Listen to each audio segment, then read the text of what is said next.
Nun vertell mir mal, was du gegen Carmex Spray hast, Kerl.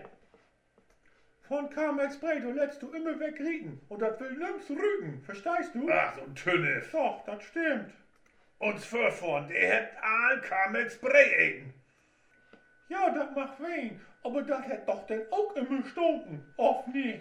Ja, wenn du Gülle um Land bringst, stinkt das auch. Da kannst du mich gleich... Lü, ein bisschen mehr Niveau bitte, ja? Pass Ich auf, schnapp Carmex den Spray, Buch, ne? wenn du just in den Busch kommst. Carmex Spray ist heel lecker und darüber können wir nun ganz objektiv schnacken, ne?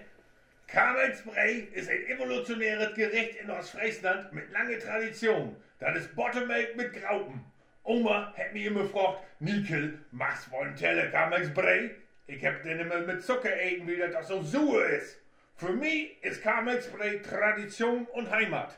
Deshalb verlange ich, dass Tim Melzer das in jede Show kochen deit. Und wenn ihr das nicht deit, dann hau ich das Studio zwei. Und du möchtest nicht meinen, dass ich bloß schnacken, da hau ich nun den Tisch zwei.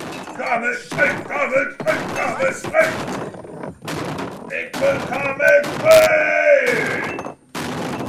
Realer Feier, Carmex Spray. So, nun können wir wieder diskutieren. Morgen schrieb die Zeitung, dicht. dass Carmex Spray aggressiv mobbt. Hol weg. Wenn du hier... Hol die weg und set die Hände. Alles schuf ich dir die Mikros in Moors. Den nehme ich jetzt mit und dann gucke ich in irgendein Fernsehen Carmex Spray Kochstudio. Und dann wird wir mal sehen, ob nicht die ganze Welt Carmex Spray in deit. Eala Freier Fresena. Emil, ich sag Kurt, hinter schon!